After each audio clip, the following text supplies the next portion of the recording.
नमस्कार। प्रारंभ पर आप सभी का स्वागत है। मैं अवनीश। स्क्रीन के दूसरे में हिस्से में आइए स्वागत कर लेते हैं आनंद राजाध्यक्ष जी का। आनंद जी, बहुत-बहुत स्वागत है आपका। नमस्कार। नमस्कार।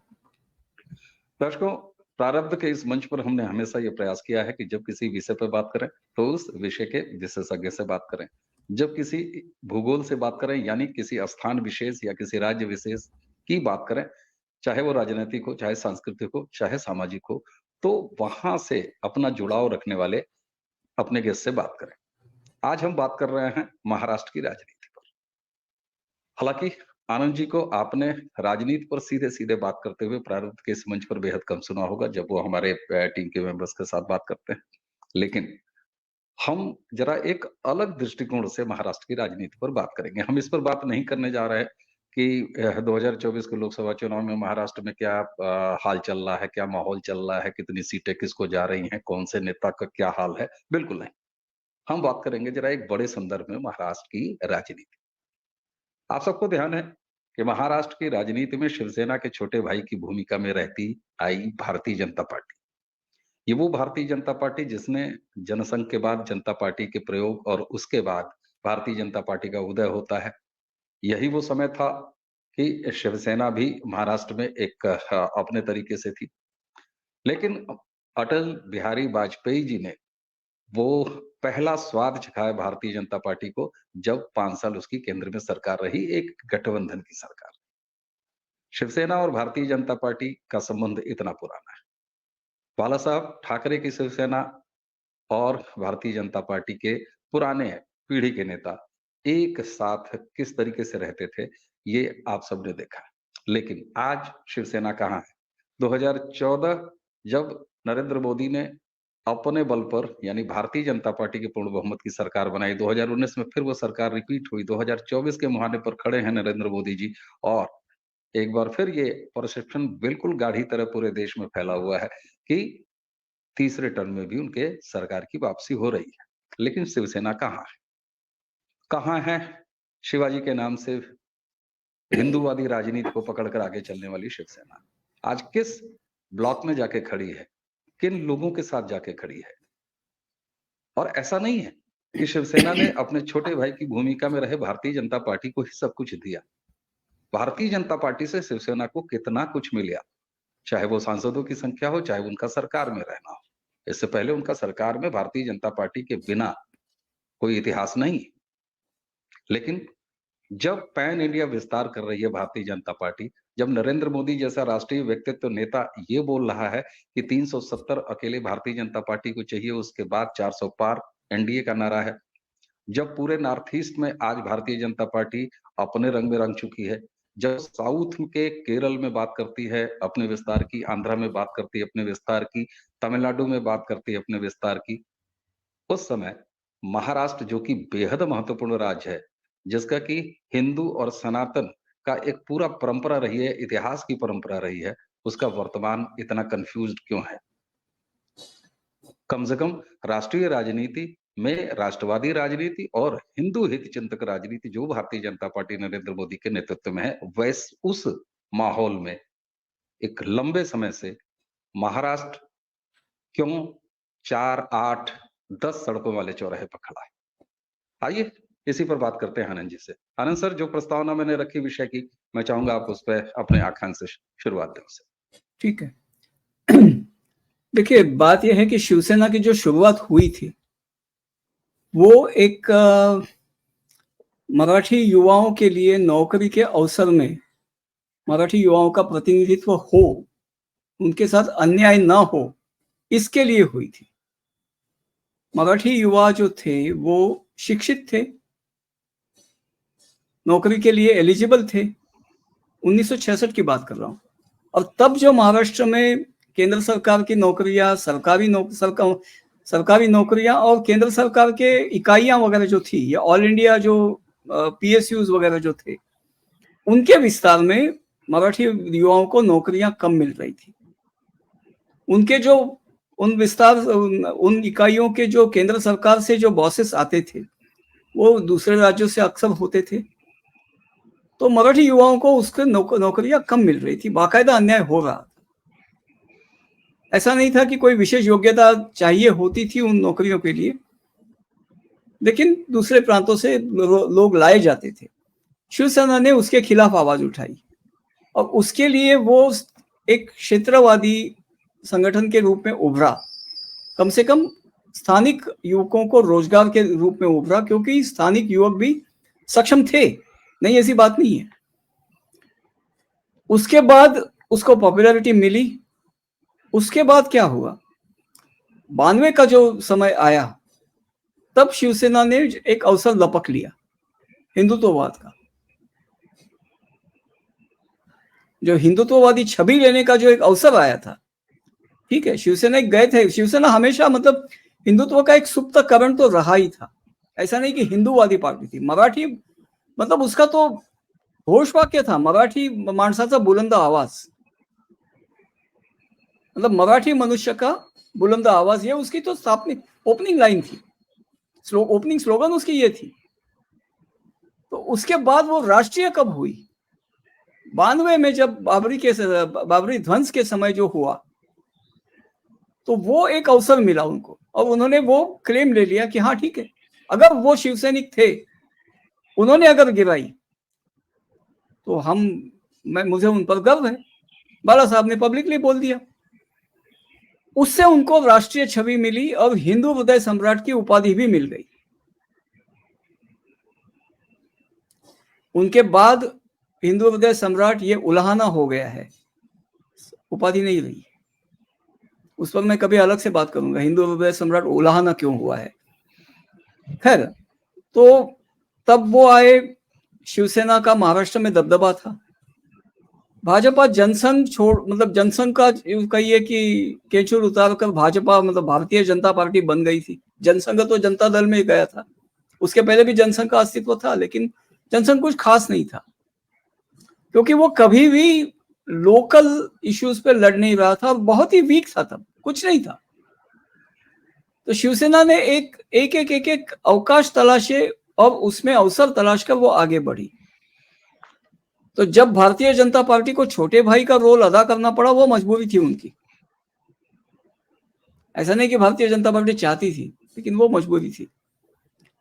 रोल अच्छे से निभाया, सरकार में रहे। महाराष्ट्र में तो शिवसेना रही, उसके बाद बाला साहब चले गए और बाकी क्या ही कहे, बहुत ही दर्दनाक चीज है ये, क्योंकि शिवसेना आक्रामक थी।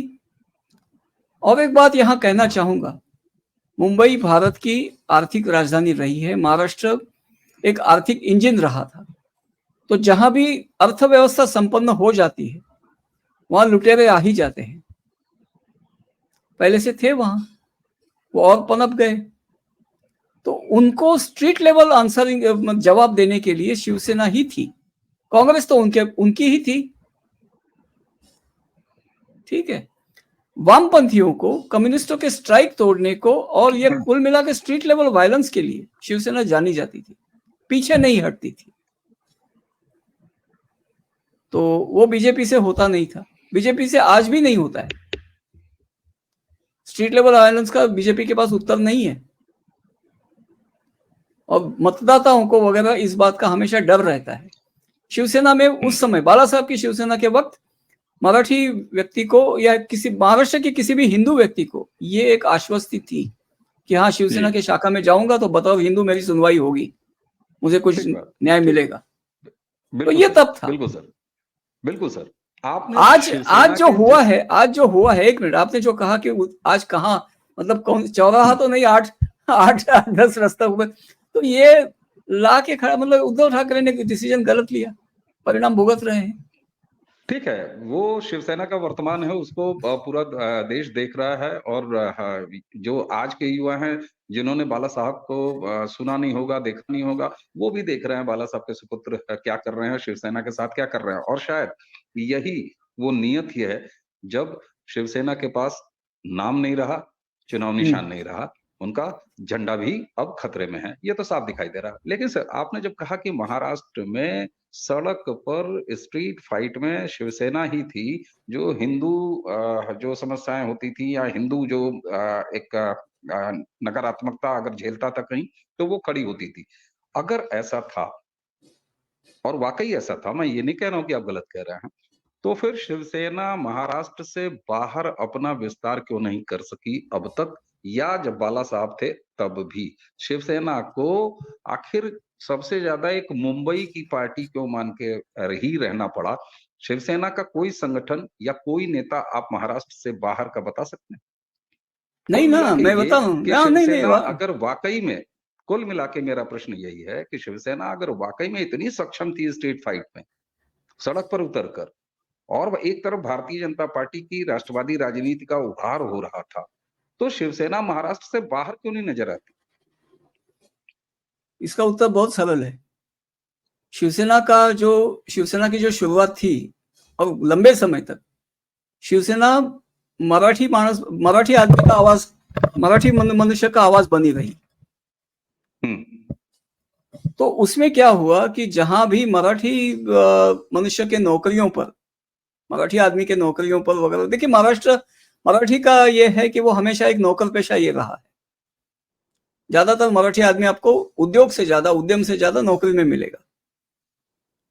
तो नौकरियों पर जब खतरा मंडराया तब शिवसेना उतरी थी। अब उसमें यह रहा कि नौकरियों पर खतरा कहां से मंडराया था, उस सभी जगह पे शिवसेना की निगेटिव छवि थी। कौन शिवसेना के साथ जुड़ता वहां?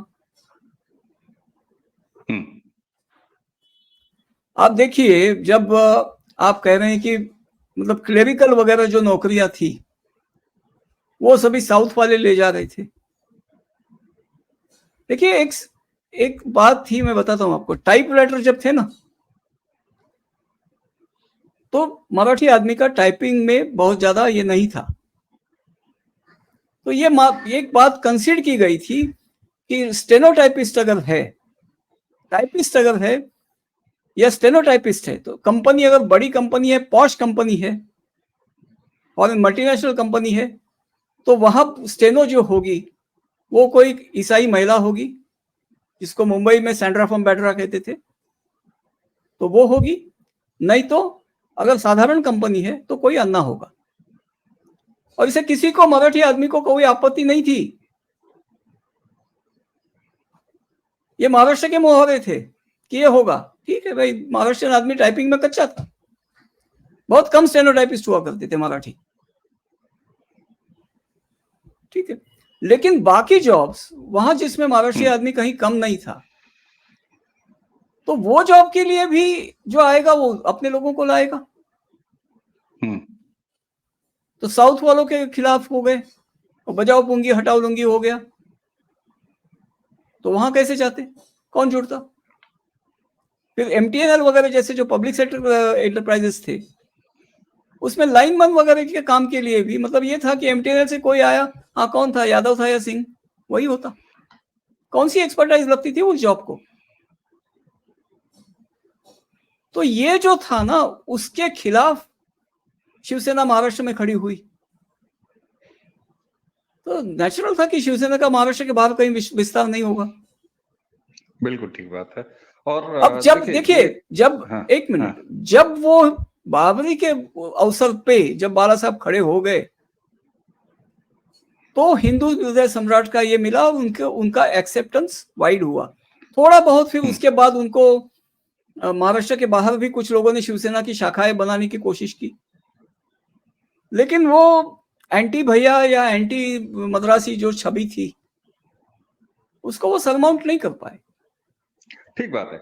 तो ऐसे में सर ये बताइए कि किसी एक, चाहे वो उत्तर प्रदेश हो, चाहे बिहार हो, चाहे तमिलनाडु हो, चाहे बंगाल हो, चाहे उसी तरह से राजस्थान हो, उसी तरह से महाराष्ट्र हो, अगर किसी एक प्रांत में, और भारत जब संघीय व्यवस्था को जीता है और संघ पूरे जो है सारे अलग अलग राज्य मिलके एक राष्ट्र का निर्माण करते हैं, तो ऐसे में केवल एक क्षेत्र की, एक खास अस्मिता की, एक खास संस्कृति की, उसी की राजनीति करते करते और उतना सेंट्रिक हो जाना, ये क्या राष्ट्र की समेकित जो विकास है उसके कॉन्सेप्ट के आड़े नहीं आके खड़ा हो जाता? और क्या यही वजह है कि महाराष्ट्र आज भी राजनैतिक रूप से, जो 2014 के बाद राष्ट्रवादी राजनीति का जिस तरीके से उभार हुआ है, 3 दशकों के 35 साल के बाद जो है उत्तर प्रदेश जैसे राज्य में, जो कि 25 करोड़ आबादी का राज्य है, अगर एक देश हो तो 5वें नंबर का देश होगा सबसे बड़ा पूरे विश्व में। वहां पर 30-32 साल के बाद भारतीय जनता पार्टी जैसी पार्टी की सरकार रिपीट होती है ना? ऐसे कई सारी चीजें लगातार नॉर्थ ईस्ट में आप देखिए पूरी तरीके से राष्ट्रवादी राजनीति के साथ चल पड़ा है पूरा राष्ट्र। तो बिहार से अगर मैं कंपेयर कर दूं महाराष्ट्र को, कि जिस तरीके से बिहार में अभी तक चाहे विधानसभा स्तर पर हो और चाहे लोकसभा स्तर पर तो एक दूसरे तरह का है। वहां नीतीश कुमार जब अलग हो गए तो आप देखिए किस तरीके से वहां की भी बात आई, नीतीश कुमार फिर यहाँ आए। महाराष्ट्र की राजनीति अभी तक क्या उस क्षेत्रवाद से बाहर नहीं निकल पाई है, और शायद यही वजह है कि वो राष्ट्रीय मुद्दों पर कंफ्यूज रहती है जब राष्ट्रीय चुनाव होता है।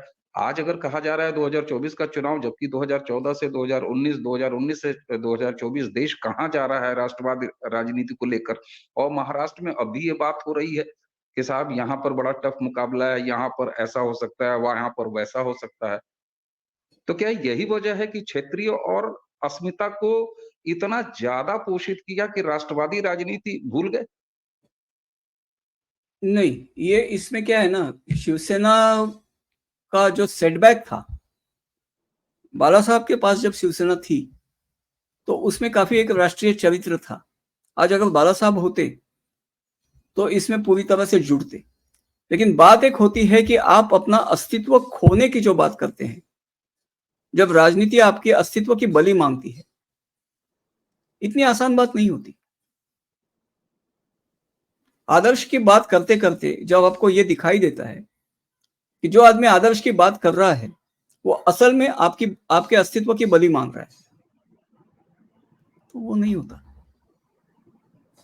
कहीं भी नहीं होता। किस तरह के अस्तित्व के बलि की आप बात कर रहे हैं, मैं वो समझना चाहता हूँ, आपके माध्यम से दर्शक भी समझे। आपको जब कहा जाए कि जहां देखिए, जहां आपने अपना अस्तित्व खड़ा किया है और आपको कहा जाता है कि भाई ये सीटें छोड़ दीजिए, वो सीटें छोड़ दीजिए, या हमारे आदमी का प्रचार कीजिए, तो जो आदमी आपसे कभी जुड़ा ही नहीं है, वहां आप मतलब आप अपनी पूरी मेहनत जो है, यूं कहिए, ये बात ऐसी थी ना, अभी जो मोदी जी ने कहा कि राहुल गांधी आपकी कमाई को रिडिस्ट्रीब्यूट करना चाहते थे, उसी तरह का मामला आके खड़ा हो जाता है।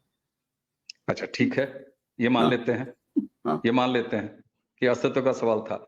सर ये बताएं, राष्ट्रीय राजनीति में या महाराष्ट्र की राजनीति में सांसद पद हो चाहे मतलब जो नेशन की राजनीति है उसमें भारतीय जनता पार्टी ने शिवसेना से लिया ज्यादा या शिवसेना को भारतीय जनता पार्टी के साथ रहने से ज्यादा मिला?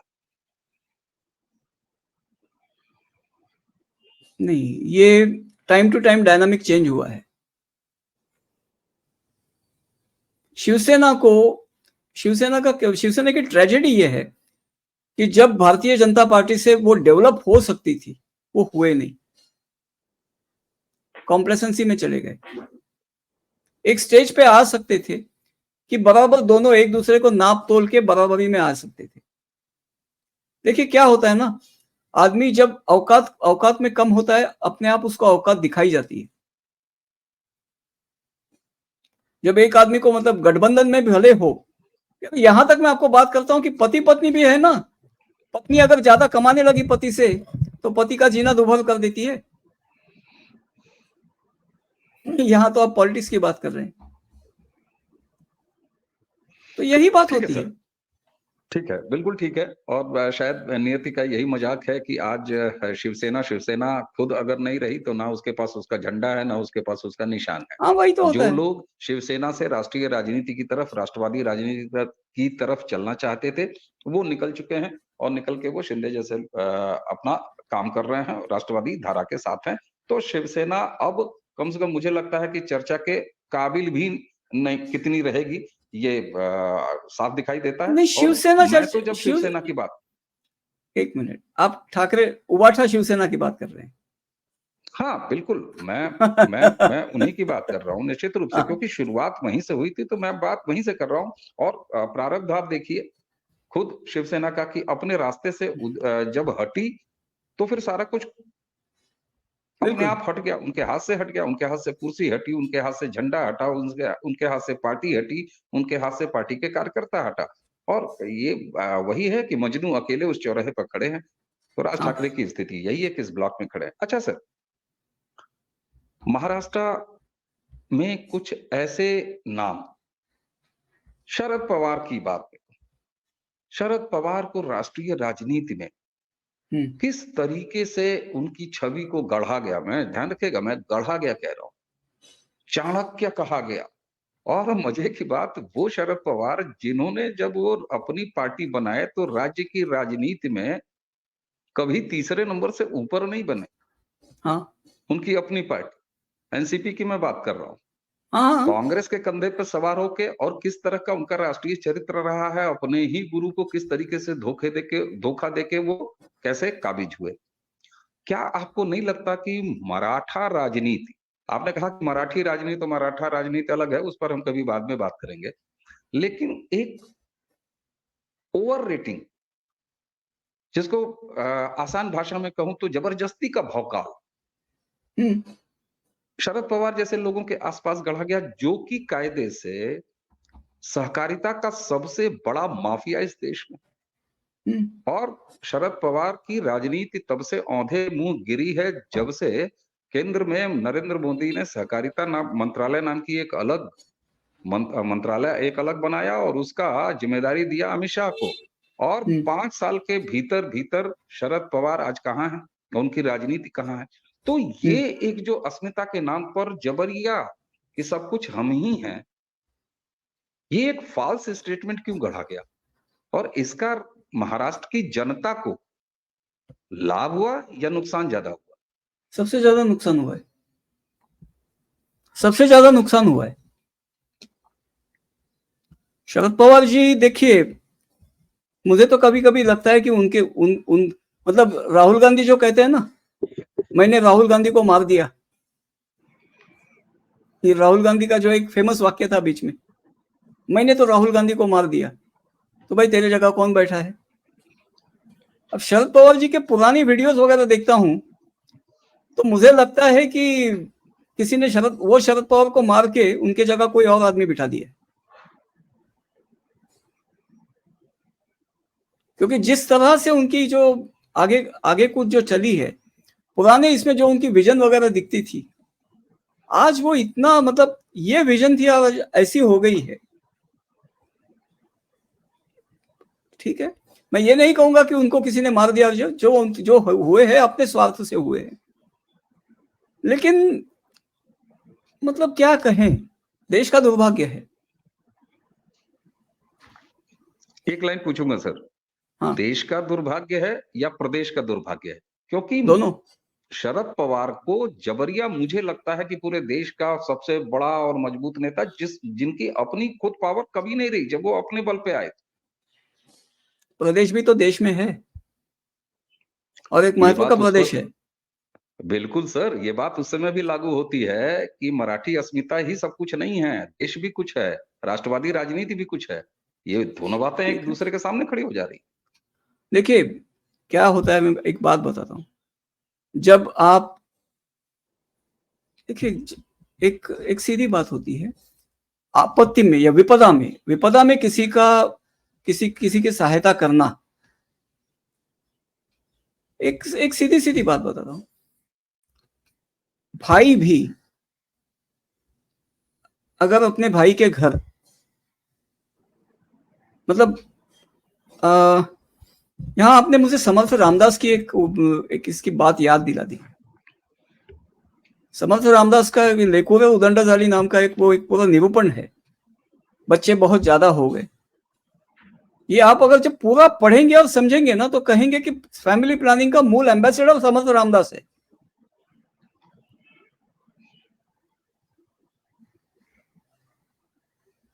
इतना खाका खींचा है, इतना सूक्ष्मता से खाका खींचा है उन्होंने, आप कहेंगे कि फैमिली प्लानिंग के सब पहले ब्रांड एम्बेसडर समर्थ रामदास है।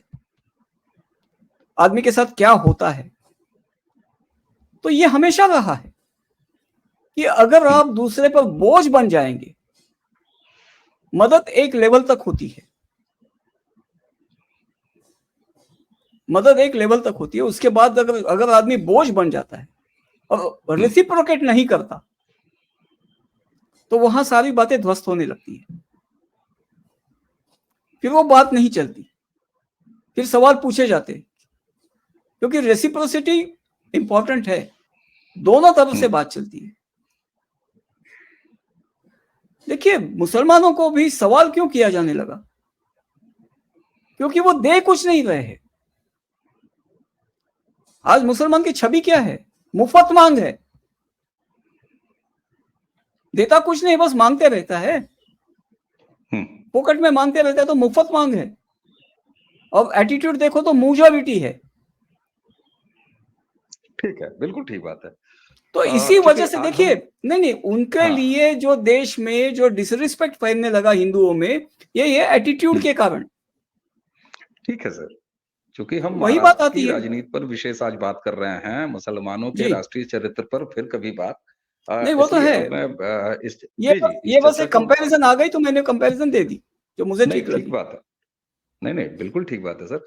अगर हम इस चर्चा को अब समेटने का प्रयास करें, तो मैं चाहूंगा जी, आप इसका समापन मेरे इस जिज्ञासा का को एड्रेस करते हुए दीजिएगा।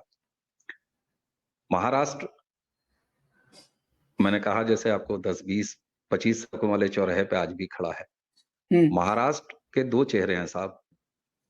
एक चेहरा है बंबई जो संपन्न है, एक दो पुणे सांस्कृतिक राजधानी महाराष्ट्र की, कुछ और शहर जो कामकाजी शहर हैं महाराष्ट्र के। लेकिन क्या मुंबई जैसी संपन्नता पूरे महाराष्ट्र में है? और बिल्कुल ये मैं नहीं। तब पूछ रहा हूं जब मैंने अपने जीवन की पहली नौकरी मुंबई से शुरुआत की, 90 ठीक के है। शुरुआती दशक। आपने जो मराठी मानुस की बात की, उस समय बिल्कुल सड़कों पर चलता था जिस समय मैं मुंबई में था। मैंने वो सब कुछ अपनी नंगी आंखों से देखा है, महसूस किया है। 90 में और काफी और सब्लिमेट हो आपने गया था। ठीक है सर, और आपने जब नहीं खूंचे उजाड़े जाने, थप्पड़ों से पीट दिया जाना, ये मैंने देखा है सर उत्तर भारतीयों। ठीक है, ऐसा हाँ। कुछ नहीं हो सकता है। ये शिवसेना की गुंडई मैंने अपने आंखों से देखी है सर, अराजकता इनकी अपने आंखों से देखी है, वसूली देखा है सर, ऐसे ही वसूली की कहानियां जानता हूं। हाँ, क्या है ये ना, बात वही नहीं? थी। लेकिन एक चीज और सर, कि आपने कहा कि नौकरी पेशे होते और आराम से नौकरी करते थे। आपने वो स्टोनो वाली जो बात कही, बहुत अच्छी बात कही। अकाउंटिंग में आज भी अन्ना के अलावा और कोई भी नहीं दिखाई देता था, बिल्कुल सही बात है। आप जितने बड़े रेस्टोरेंट देख लीजिए तो वो उनके स्टेटीज के अलावा और कोई चलाता नहीं है। ये सारी बातें सही हैं। एक मैंने वर्क कल्चर भी देखा सर, 10 बजे आना और पौने 5 बजे अपने झोले और अपने सामान को बांधने की और ऑफिस छोड़ने की तैयारी कर लेना, ये भी कामगारों में पाया है वहीं पर, हाँ, और खासतौर से हाँ। मराठी कामगारों में पाया है। शायद यही वजह है कि नौकरियों में उनकी वो स्थिति धीरे-धीरे पीछे होती रही। आज महाराष्ट्र जहां कन्फ्यूज्ड राजनीति पर खड़ा है, पूरा जो वेल्थ का बंटवारा है वो मुंबई और पूरे महाराष्ट्र के बीच क्यों नहीं हो पाया?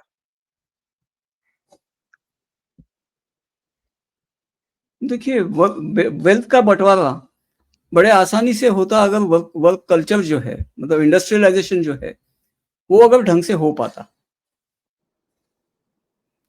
लोगों ने जहां, अब ये शुगर फैक्ट्रीज वगैरह जो है, वहां वेल्थ क्रिएट हुई। वेल्थ का बंटवारा वैसे कहीं होता नहीं है, वेल्थ क्रिएशन होती है। एक जगह की वेल्थ जो है वो दूसरे जगह के अपॉर्चुनिटीज में इन्वेस्ट करती है, वहां वेल्थ वहां से क्रिएट होती है। बंटवारा केवल वो अपना केवल तरीका है उसका, बंटवारा इसी तरह से होता है वेल्थ। नहीं, वो बंटवारा नहीं है, प्रोपगेशन ऑफ वेल्थ है, प्रोपगेशन एंड क्रिएशन ऑफ ठीक वेल्थ है, है। आप डिस्ट्रीब्यूशन ऑफ ठीक वेल्थ है। कहेंगे तो हमेशा खत्म होने वाली बात है। डिस्ट्रीब्यूशन ऑफ वेल्थ हमेशा खाया और फ्लश किया वाली बात है, वो होता नहीं है। जहां होता है वो दूसरे जगह पे इन्वेस्ट करता है, वहां उस लेवल, उस जगह की भी प्रॉफिटेबिलिटी आती है, वो जगह भी प्रॉस्पेरिटी में बढ़ती है। ऐसे ही होता है, तब ऐसे ही व्यवहारिक है। तभी होता है जब निवेशक को सिक्योरिटी मिलती है अपने इन्वेस्टमेंट की, तभी वो निवेश करता है। तो नहीं हुआ? नहीं, शुगर फैक्ट्रीज वगैरह वो बेल्ट बढ़े, वहां पर संपन्नता आई, लेकिन वहां वर्क कल्चर जो है ये अलग ढंग का रहा। अब एक्सप्लॉयटेशन मतलब उसमें वो पॉलिटिकल वेल्थ का प्रोपगेशन हुआ, पॉलिटिकल सेंटर्स बढ़े, और वहां जो, मतलब यूं कहिए कि किसान को जो प्रॉस्पेरिटी मिलनी थी वहां शोषण बहुत हुआ, क्योंकि शुगर फैक्ट्री में तो बेनिफिशियरी किसान था। तो उसमें जो गंदी पॉलिटिक्स खेली गई उसमें काफी कुछ नुकसान हुआ। किसने अरे अभी आपने नाम तो लिया, वही तो है। अच्छा, ओवररेटेड, ओवर हाइप। बिल्कुल ठीक है, ओवररेटेड, देखिए शरद पवार की देखिए आपको मैं एक बात बताता हूँ। उनको महाराष्ट्र में आधार वर्ड कहा जाता है। वर्ड मतलब, वर्ड का मतलब समझते हैं आप? बरगद। हाँ, वर्ड का मतलब है वटवृक्ष, बरगद का पेड़। उसके नीचे कुछ नहीं जम सा। एग्जैक्टली। कुछ मैं भी उस नहीं पनपता। अपना खुद का बीज भी नहीं पनपता। बिल्कुल ठीक बात है सर, बिल्कुल नहीं पनपता।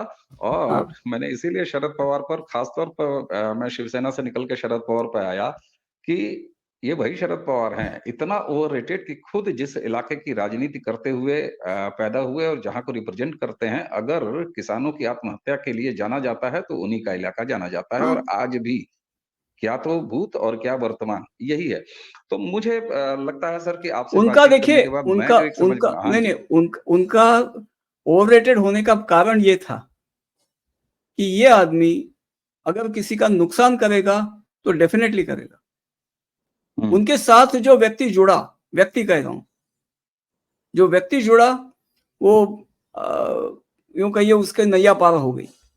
उनके साथ जुड़कर कई लोग बड़े हो गए, और जिन्होंने उनका साथ छोड़ा या इनसे पंगा लिया वो बर्बाद भी हो गए। तो लोगों ने कम से कम नहीं, लोगों ने कम से कम कन्नी काटी कि मुझे उसकी तरह नहीं होना है, और जिन्होंने साथ दिया वो निकल गए आगे। लेकिन ये रिस्ट्रिक्टेड था। ठीक है सर, लेकिन आपकी इस बात का मिलान उनके राष्ट्रीय राजनीति के चरित्र से नहीं होता है, क्योंकि उन्होंने सोनिया गांधी के विदेशी होने पर जिस कांग्रेस को छोड़ा, उसी कांग्रेस की और उसी सोनिया गांधी का पैर पकड़कर आज जो है वो ना उनके सोनिया गांधी के जूते पर उनका नाक टिका होता है। तो ये खैर चरित्र राष्ट्रीय उदाहरण के तौर पर कांग्रेस और सोनिया गांधी से अगर मैं आपकी बात का मिलान कर दूं तो कहीं पर ये बात ठहरती नहीं है। उन्होंने देखिए, उन्होंने ऐसे समय पर उन्होंने ताल ठोकी जब वो उनकी हैसियत नहीं थी। मीडिया मैनेजमेंट में एक्सपर्ट है। मैंने इसीलिए ओवररेटेड कहा, आपने भी उसकी पुष्टि की थी, ओवररेटेड, ओवरहाइप्ड। बिल्कुल, मीडिया मैनेजमेंट में एक्सपर्ट है, तो लोगों को लगा कि हो जाएंगे। ठीक बात है, लेकिन होना पे है। जी जी। दर्शकों, हमें उम्मीद है कि महाराष्ट्र की राजनीति पर एक मैंने कहा कि हम सीटों, आनंद जी से बैठ के हम ये नहीं कह रहे कि 2024 में कौन सा उम्मीदवार कहां से आ जाएगा, बीजेपी को कितनी सीटें मिलेंगी, शिवसेना का क्या होगा। और शिवसेना अब 2024 की राजनीति के हिसाब से जब मैं शिवसेना कह रहा हूं तो वो शिंदे की शिवसेना है, क्योंकि राज ठाकरे के पास कोई शिवसेना नहीं है। शिवसेना का मतलब शिंदे। आज की परिस्थितियों में चले गए वो दिन जब शिवसेना का मतलब बाला साहब ठाकरे होता था। बाला साहब ठाकरे के साथ ही निपट गई शिवसेना। आज शिवसेना का मतलब है शिंदे, और वो शिवसेना निश्चित रूप से अपने उसी बाला साहब की परिपाटी को उसका निर्वहन करते हुए राष्ट्रीय राजनीति में भारतीय जनता पार्टी के साथ खड़ी है। ये कम से कम एक सकारात्मक है।